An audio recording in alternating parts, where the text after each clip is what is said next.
Grand ফাইনালে champion Rockstar জুটি, মানরত্ন শিরোপা পেল পুরুলিয়ার সাগনিক। রকস্টার সাগনিক ও তিয়াশার জমজমাট পারফরম্যান্সে মূলত সাগনিকের গিটার এবং তিয়াশার কণ্ঠের মিশ্রণে মনোমুগ্ধকর পরিবেশনায় অবশেষে এলো সাফল্য।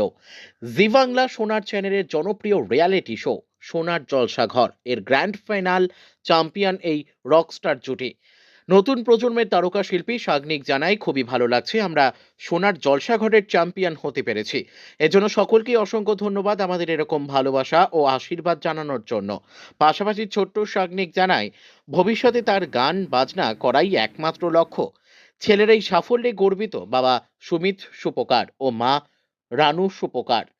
এ বিষয়ে সুমিত সুপকার বলেন, সাগনিক ও তিয়াশা বিগত 5 মাস ধরে যেভাবে লড়াই করেছে এবং লড়াইয়ের একটা রূপ দিতে পেরেছে, তাতে আমি খুবই আনন্দিত। All India youth council of technical এডুকেশনের উদ্যোগে শিল্পী সাগনিক সুপকারকে সংবর্ধনা জানানো হলো। এদিন কাউন্সিলের পক্ষ থেকে মানরত্ন শিরোপা সম্মান জানানো হয়। এদিন সাগনিক সুপকারের হাতে কাউন্সিলের চেয়ারম্যান অমরেশ দত্ত উত্তরীয় মানপত্র, পুষ্পস্তবক, মিষ্টির প্যাকেট তুলে দেন।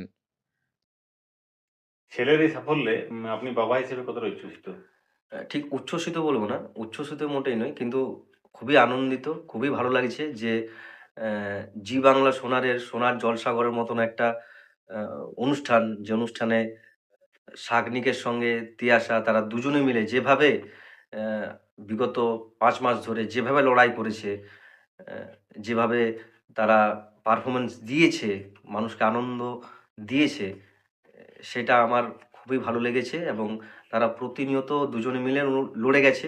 দুজনে মিলে লড়ে গেছে, যতটা সম্ভব লড়ে গেছে এবং শেষ পর্যন্ত তারা তাদের যে লড়াইটা সেটার একটা রূপ দিতে পেরেছে। এই হিসাবে আমি খুবই আনন্দিত। খুবই আনন্দিত এবং আমি চাই যে ওরা সাগনিক, তিয়াশা এরা দুজনেই সারা জীবন গান বাজনা নিয়েই থাকুক, আনন্দ থাকুক, সংস্কৃতিতে থাকুক।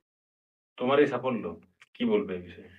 আম প্রথমত আমি অসংখ্য ধন্যবাদ জানাতে চাই আমার স্কুলের শিক্ষক-শিক্ষিকাদের এবং আমার সকল বন্ধু-বান্ধবীদের এবং আমার গুরুজনদের, মা-বাবাকে। যে আমরা সোনার জলসাঘরের সিজন 1 এর চ্যাম্পিয়ন হতে পেরেছি, তাতে আমরা খুবই আনন্দিত, খুবই আনন্দ হচ্ছে আমাদের। এবং আম আম স্পেশালি ধন্যবাদ জানাই সকল মানবাজারবাসীদের, পুরুলিয়া জেলার বাসীদের আমাদেরকে এত সাপোর্ট করার জন্য, এত ভালোবাসা দেওয়ার জন্য। এভাবেই আমাকে এবং তিয়াশাকে সাপোর্ট করে যান। কেমন লাগছে? আমার খুবই ভালো লাগছে। ভবিষ্যতে লক্ষ্য কি রয়েছে? আমি ভবিষ্যতে গান বাজনা করতে চাই।